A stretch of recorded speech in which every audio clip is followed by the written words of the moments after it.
Il y a de cela 2 semaines que nous avions débuté avec une nouvelle série d'enseignements, comme vous pouvez les voir sur les dépliants. Les rencontres avec Jésus qui change tout.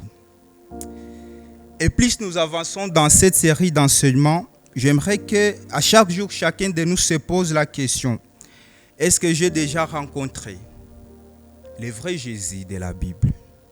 Pierre nous l'a rappelé le dimanche passé. Pas le Jésus que nous voyons sur les photos. Pas le Jésus que nous voyons sur les statues ou bien dans des films. Le vrai Jésus qui change de vie. C'est vrai Jésus qui transforme le cœur. Et plus nous allons avancer dans cette série d'enseignements, nous allons nous rendre compte qu'aucune personne n'a croisé ce Jésus et resté la même personne. Il y a eu toujours des changements. Aujourd'hui, nous sommes dans Jean chapitre 3. Du premier verset, nous allons nous arrêter au 11e verset, où nous allons voir une conversation. Il y a des acteurs principaux. Il y a Nicodème et Jésus. Nous allons voir que la nouvelle naissance n'a rien à voir avec notre niveau ou rang social dans la société. Ça n'a rien à voir avec notre niveau d'études ou la connaissance que nous avons de la Bible, ou peut-être on maîtrise déjà les passages bibliques. Ça n'a rien à voir avec ça.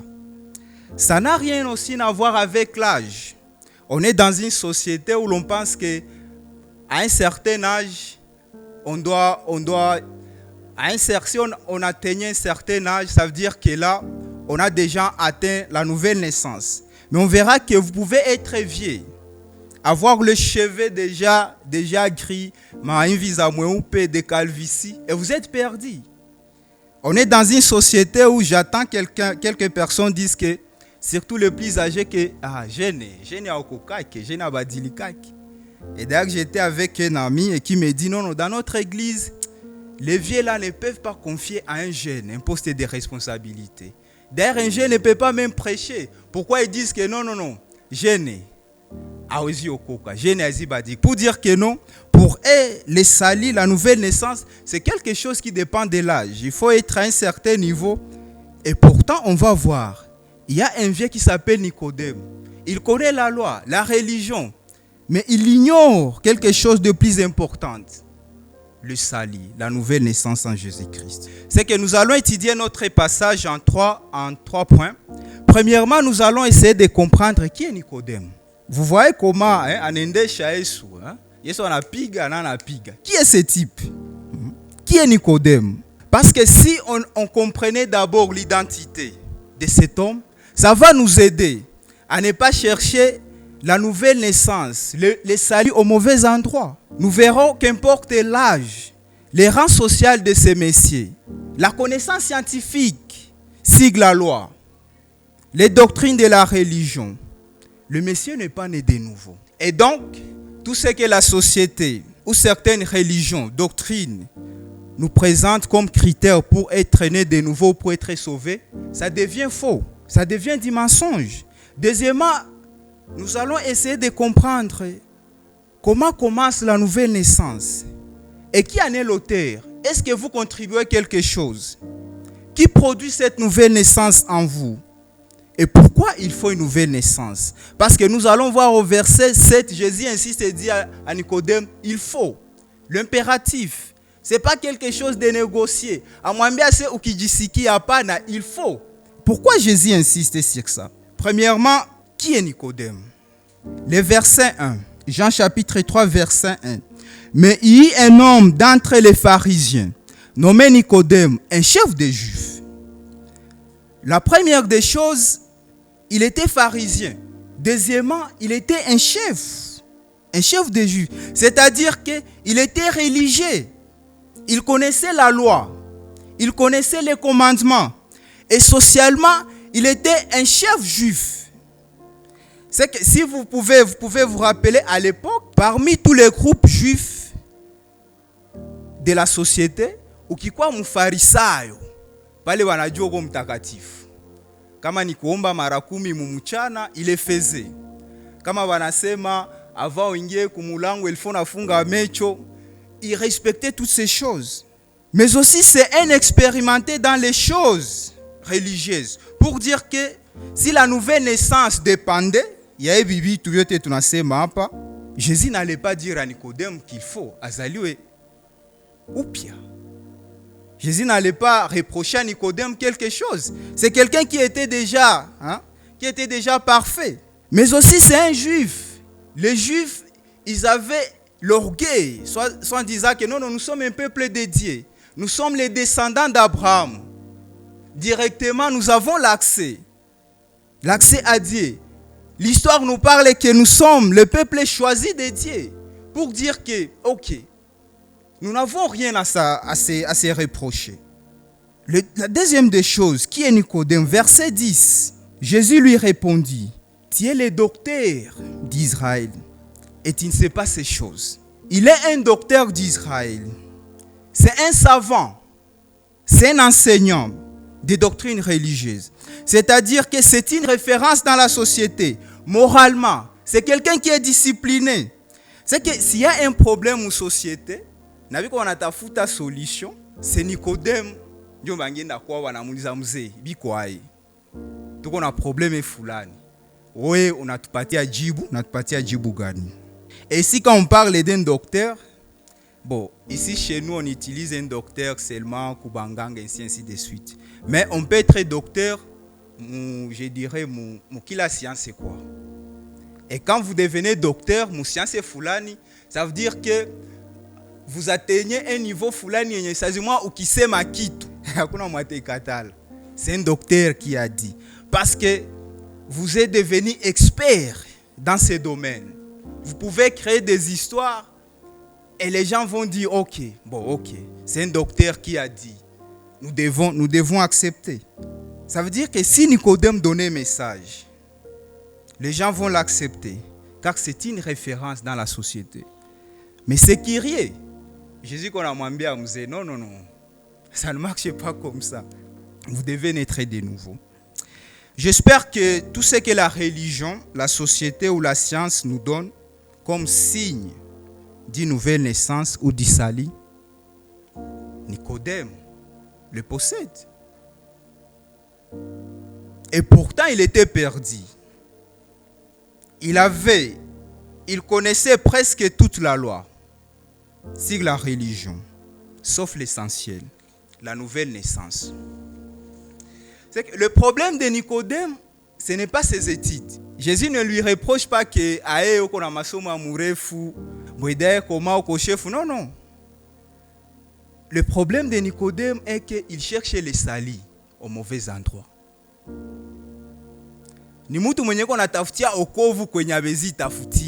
C'est quelqu'un qui cherchait les salis dans la loi. C'est quelqu'un qui cherchait les salis dans le commandement. C'est quelqu'un qui cherchait les salis dans les doctrines religieuses. Mais Jésus lui dit non, ça ne marche pas comme ça. Tu dois te repentir. Abandonnez ces choses et venez à moi. Tu dois te repentir.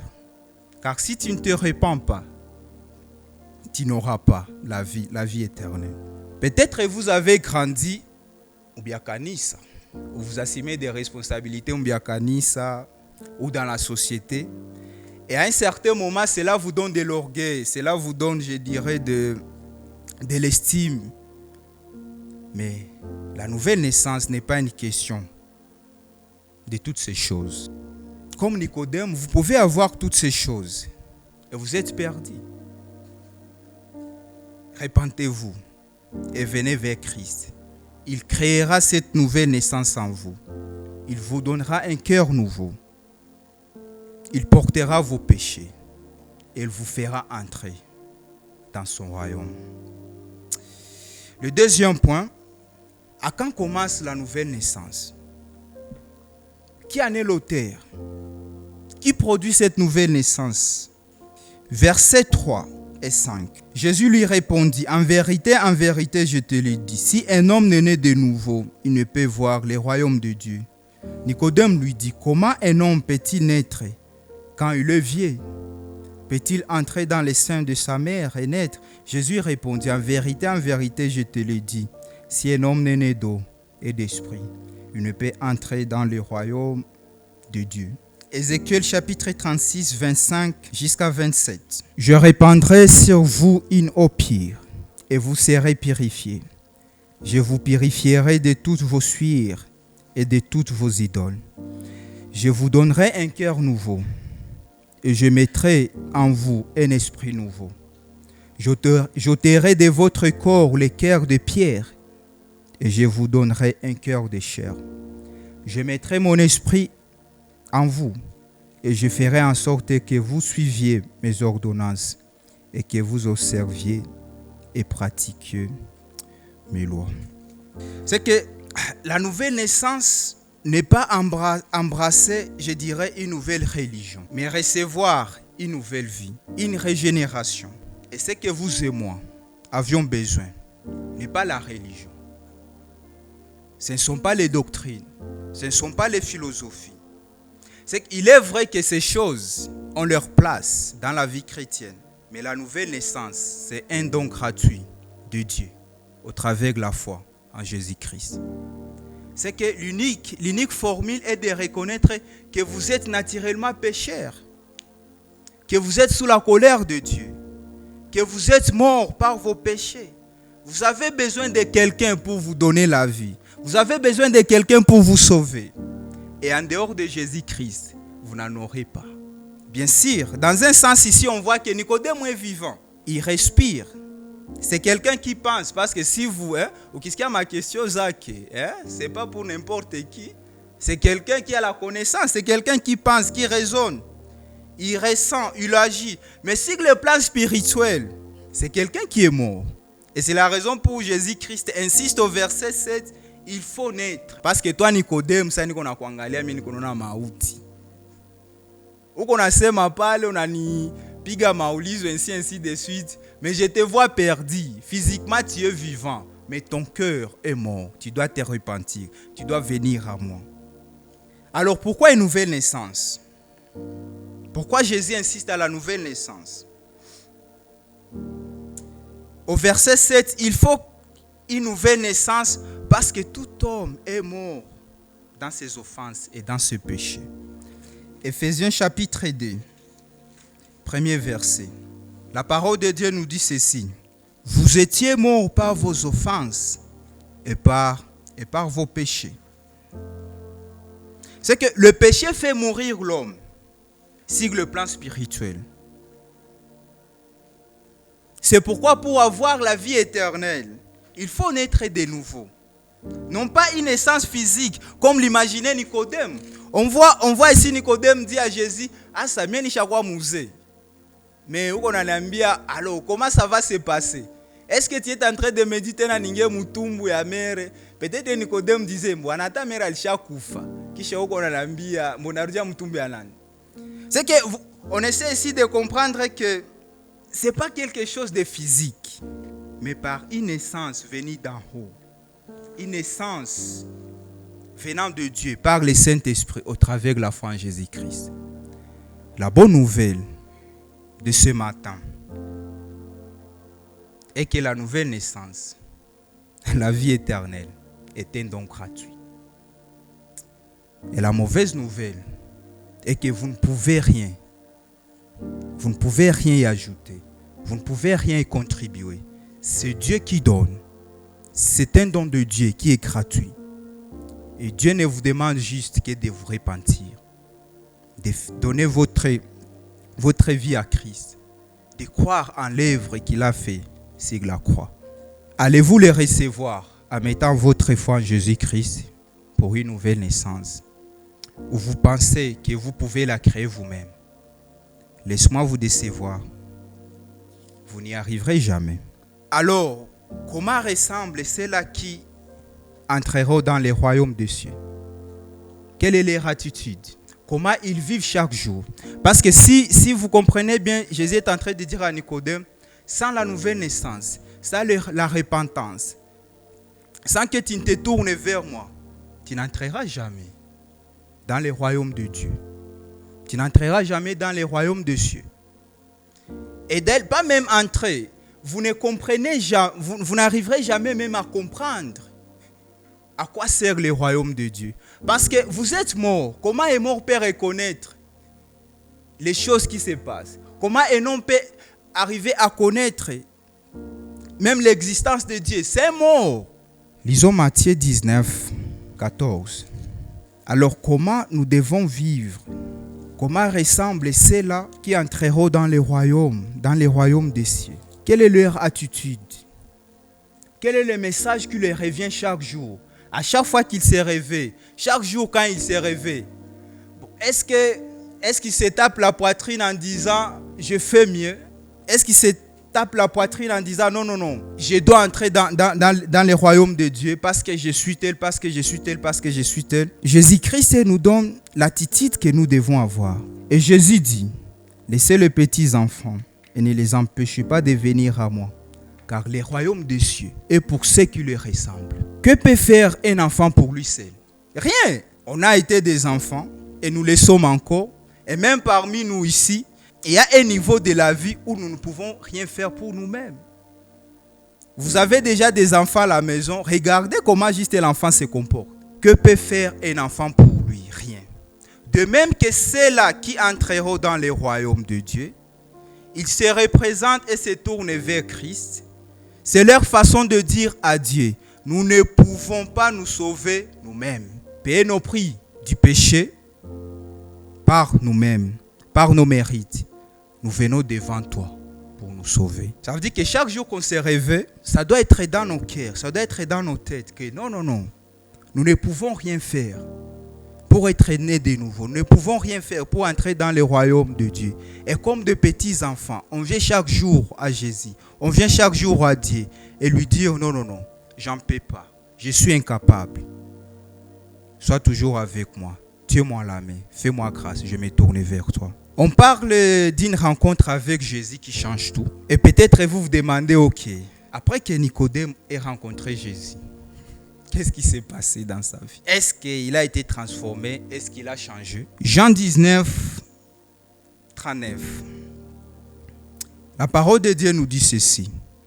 Nicodème, qui auparavant était allé de nuit vers Jésus, vint aussi apportant un mélange d'environ 100 livres de myrrhe et d'aloe. C'est dans le contexte quand Jésus meurt, Nicodème abandonne tout ce que abandonne, je dirais, sa dignité, abandonne le fait qu'il soit un pharisien, parce qu'à l'époque, aucun pharisien ne pourrait agir ainsi. Et d'ailleurs, c'était des gens qui étaient, je dirais, qui semblaient comme des ennemis à tous ceux-là qui suivent Jésus. Parce que Jésus a enseigné le message de la grâce, mais ils enseignaient le message de la loi. Ça veut dire que c'était deux camps qui ne pouvaient pas cohabiter ensemble. Mais on voit quand Jésus meurt, il y a Nicodème qui vient. Je ne vous dirai pas est-ce que le Messie, il a été transformé, mais avec un tel geste, il y a une probabilité qu'il s'est tourné vers Jésus et qu'il a compris qu'il cherchait les salis au mauvais endroit.